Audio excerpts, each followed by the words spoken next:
are the news headlines. NPA asks maritime workers to suspend planned strike. Federal government inaugurates committee to tackle fake degrees today. TikTok moves to sell gaming ham. The number suspend Mona for conferring chieftaincy title on Uber.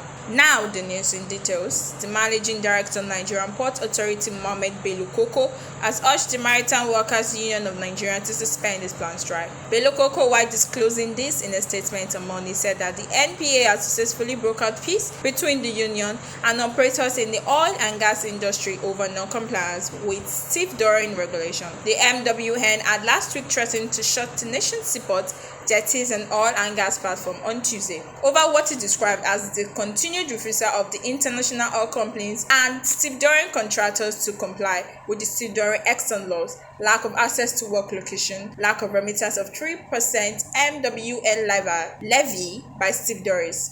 The union also complained that it had written a series of letters, press releases, ultimatums, marine notices, and several ministerial orders, but all were serially ignored, even as they blamed the NPA for allowing the IOCS to operate without control. Bello Koko added at the end of the meeting, which took place at the agency's headquarters in Marina, Lagos State, a communique addressing the workers' grievances as subsequent suspension of planned strike action was signed. Bello Koko noted that those in attendance included the executive Vice President, Nigerian National Petroleum Company Limited, amongst other industry leaders. Meanwhile, the federal government, through the Federal Ministry of Education, Tuesday, set up an inter-ministerial committee to combat the activities of degree mills. The Ministry Director of Press and Public Relations, Bergung, made this known in a notice sent to journalists in Abuja. The Punch reports that the activities of degree mill once again came to the center of discussions in Nigeria following an investigative report by reporter Umar Audu with the Daily Nigerian newspaper on the activities of degree mills in Benin Republic and Togo. Also, the National Universities Commission, the regulatory body of universities in Nigeria, revealed that no fewer than 18 out of 58 universities whose operations have been suspended in Nigeria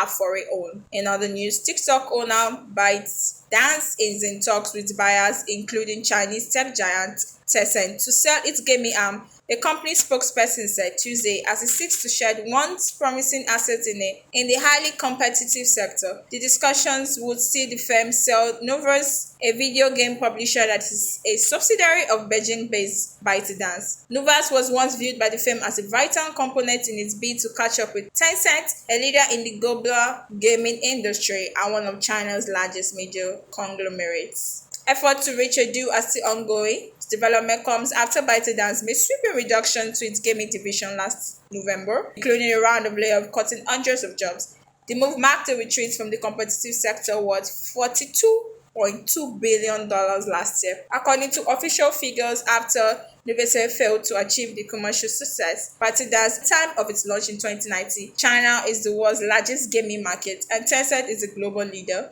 in the sector in terms of revenue. Finally, on the news, the Anambra State government, through the State Ministry of Local Government, Chieftaincy and Community Affairs, has suspended the traditional ruler of the Nene Kingdom, HRH Igwe Damian O. Ezeani. Nene is in Ana Ocha local government area of the state, and Igwe Ezeani was suspended for conferring a chieftaincy title on the senator representing Anambra South Senatorial District, Senator Ifeanyi Uba. Uba, who recently defected to the All Progressives Congress, is reportedly getting set to battle for the governorship position ahead of the 2025 governorship election in the state.